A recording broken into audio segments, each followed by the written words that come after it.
स्तोत्र संहिता अध्याय 6. परमेश्वरा, रागाने मला सुधारू नकोस, रागावू नकोस आणि मला शिक्षा करू नकोस. परमेश्वरा, माझ्यावर दया कर. मी आजारी आहे आणि अशक्त झालो आहे. मला बरे कर. माझी हाडे खिळखिळी झाली आहेत. माझे सर्व शरीर थरथरत आहे. परमेश्वरा, मला बरे करण्यासाठी तुला आणखी किती वेळ लागणार आहे? परमेश्वरा, तू परत ये व मला पुन्हा शक्ती दे. तू दयाळू आहेस म्हणून मला वाचव. मेलेली माणसे थडग्यात तुझी आठवण काढू शकत नाहीत. मृत्यूलोकातले लोक तुझे गुणवर्णन करू शकत नाहीत, म्हणून तू मला बरे कर.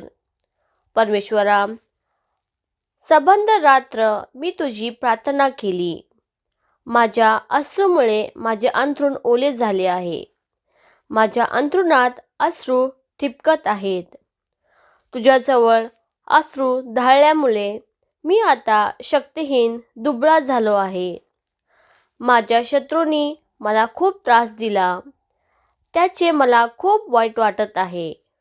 आता माझे डोळे रडून रडून क्षीण झाले आहेत.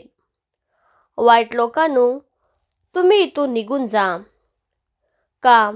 कारण परमेश्वराने माझे रडणे ऐकले आहे. परमेश्वराने माझी प्रार्थना ऐकली. त्याने माझ्या प्रार्थनेचा स्वीकार केला आणि त्याने मला उत्तर दिले. माझे सर्व शत्रू व्यथित आणि निराश होतील.